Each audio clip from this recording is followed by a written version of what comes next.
Otep à tous, bien-aimés frères et sœurs. Le Niger n'arrêtera pas de nous étonner. En fait, ce n'est pas seulement le Niger, c'est que les pays de l'AES, là.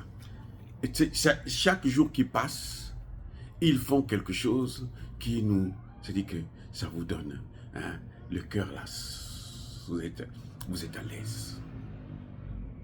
Eh oui, vous êtes à l'aise. Ça vous relaxe. Ça vous donne la paix, les amis.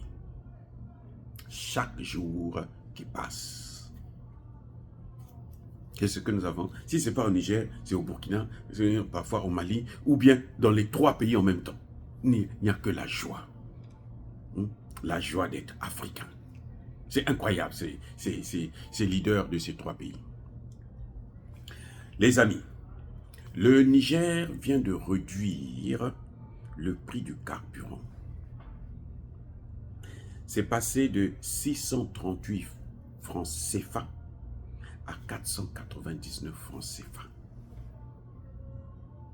Près de 139 ou 140 de baisse. Vous savez combien coûte le prix du carburant dans mon pays, au Congo-Brazzaville? La dernière fois quand j'y étais, c'était à 750. Le gouvernement avait dit qu'en principe, ça devrait aller jusqu'à 1000 francs CFA, le litre. Au Congo-Brazzaville, ça c'est mon pays à moi. Au Niger, c'était à 638. Donc c'était déjà moins cher que celui du Congo-Brazzaville. Ils ont encore réduit ça. Ils ont descendu ça sous la barre de 500 francs CFA. Le carburant, le litre. Vous voyez pas que c'est trop beau? Le gaz, la bonbonne de gaz là, de 12 kilos, c'est passé de 7 000 à 4 000 francs CFA. 3 000 francs CFA de moins. Mais vous savez, ça veut dire que c'est incroyable. 3 000 francs CFA de moins. Question. Comment eux, ils arrivent à faire ce que les autres n'arrivent pas à faire?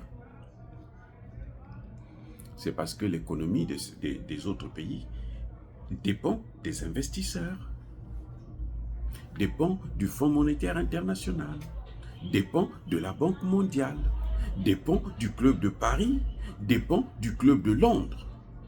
Ils ont tellement de difficultés que eux maintenant, la seule chose qu'ils ont à faire, c'est de piller l'Afrique. S'ils ne pillent pas l'Afrique, ils ne pourront pas même respirer. Donc les pays africains sérieux, ce sont ceux qui vont commencer à se dire on doit s'éloigner de la Banque mondiale, on doit s'éloigner du FMI.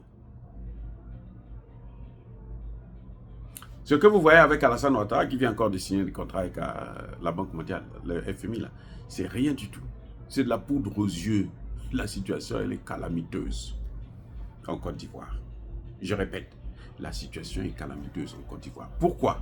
Parce que ce sont les Occidentaux qui tiennent cette économie. Ce sont les Arabes, les Libanais, les Marocains et autres qui tiennent cette économie.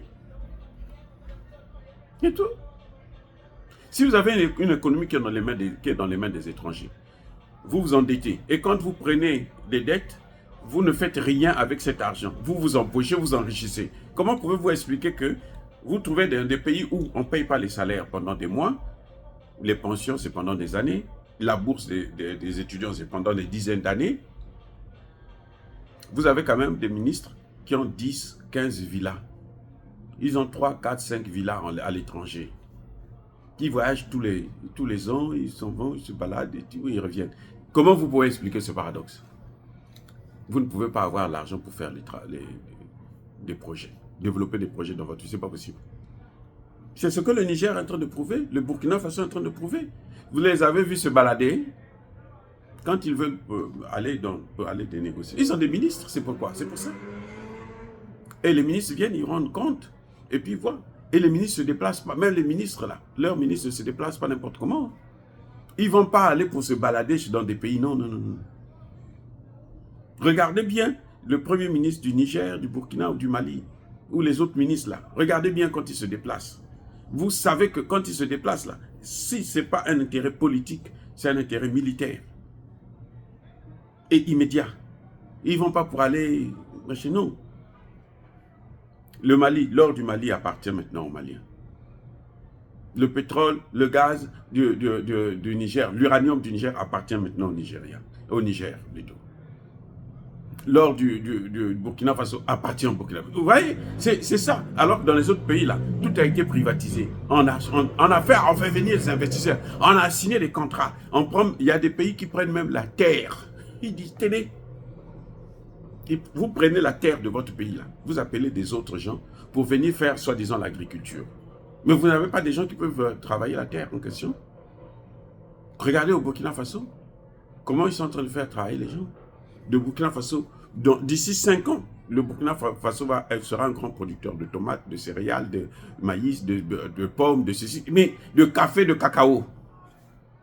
Tout, ils sont en train de faire planter. Au moment où nous parlons là, ils sont en train de faire travailler les gens. Mais ils ne sont pas venus du ciel. C'est juste parce qu'ils font bien le travail. Donc le Niger, vraiment, nous a surpris. Hein, encore une fois de plus, bon, pas surpris, mais c'est-à-dire que nous a encore égayé, nous a encore donné la joie de vivre, d'être africain, hein, avec cette décision. Pas plus tard que hier, le Niger a décidé que les céréales du Niger, là, ça ne va plus être vendu ailleurs, seulement dans les pays de l'EAC. Même pas dans les pays de la CEDEAO. Ils n'ont qu'à se débrouiller avec le céréales ukrainien ou russe. Eux, ils disent, leurs céréales, c'est pour eux-mêmes. Consommation locale dans la Confédération. Si vous n'êtes pas capable de nourrir vos peuples, comment vous allez prendre ce qui peut permettre à vos familles de se nourrir, vous allez donner aux autres? Non. Les autres n'ont qu'à aussi produire. Eux qui comptent sur la CEDEAO, eux qui comptent sur la France, sur l'Union européenne, mais ils n'ont qu'à produire, ou bien ils n'ont qu'à acheter, qu'à les prendre en Europe ou aux États-Unis. Voilà. Le Niger est sous embargo. Vous voulez que ce qu'il produit là, il vous donne ça encore? Le Niger a dit non, je ne donne plus. Ça va circuler entre nous. Produisez vous-même, on va voir. Le Niger a supprimé les frais pour la santé des femmes et des enfants. C'est la gratuité totale actuellement. Une femme, un enfant malade va à l'hôpital, il est traité sans sortir un seul centime. Mais vous savez que ce n'est pas gratuit, hein, en fait. C'est l'État qui paye à la place des malades. C'est l'État qui paye. Il y a des pays, hein. Je ne vais pas citer le nom parce que les gens vont se fâcher. Il y a ces pays-là. Allez-y faire l'enquête vous-même. Vous allez à l'hôpital, les médecins vous regardent. Les infirmiers vous regardent. Sortez l'argent. Moi, alors. Sortez d'abord l'argent, sinon on ne s'occupe pas de votre patient. Donc vous êtes là, vous êtes obligé de tout faire. Allez vous endetter, quoi que ce soit, pour venir leur donner de l'argent. Et puis bon, on va voir comment on va faire. Parfois, ils n'arrivent même pas à soigner la personne. Quand le médecin vous donne une ordonnance, hein, écoutez bien, le médecin vous donne une ordonnance, ils sont en groupe là, avec ces infirmières-là. Il vous dit non, mais telle infirmière a ce produit-là, telle autre infirmière a ce produit-là. On vous fait acheter un paquet de médicaments. Vous achetez le paquet de médicaments.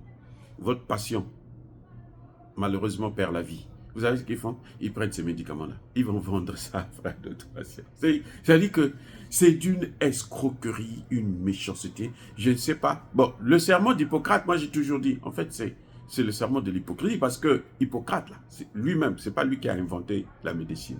Non, celui qu'on a dit là. Il a volé les textes, il a traduit les textes de médecine de nos ancêtres en Égypte. Vous comprenez la vérité maintenant? Et puis on dit, oh, le premier médecin, le serment dit, non. Yamesso avait tout inventé. Et non, plutôt, comment on l'appelle? Imhotep, voilà. Imhotep avait tout inventé dans le domaine de la médecine. Oh les amis, soyez bénis, abondamment bénis par le Dieu des Kémites et par nos ancêtres angélisés, mais que tous ceux qui persécutent le continent africain le pillent et le déstabilisent, qu'ils soient noirs, blancs, chinois, arabes, juifs, indiens ou qui qu'ils soient punis, maudits, foudroyés, neutralisés, écrasés, effacés par le Dieu des Kémites et par nos ancêtres angélisés. Bravo au gouvernement, au général Tchani et à son gouvernement. Bravo à la population du Niger qui soutient Mordicus, ses grands leaders. Bravo à tous les leaders et la population de l'AES. Nous vous saluons. Nous vous saluons. Soyez bénis tous. Vive l'Afrique éternelle, j'ai dit et j'assume.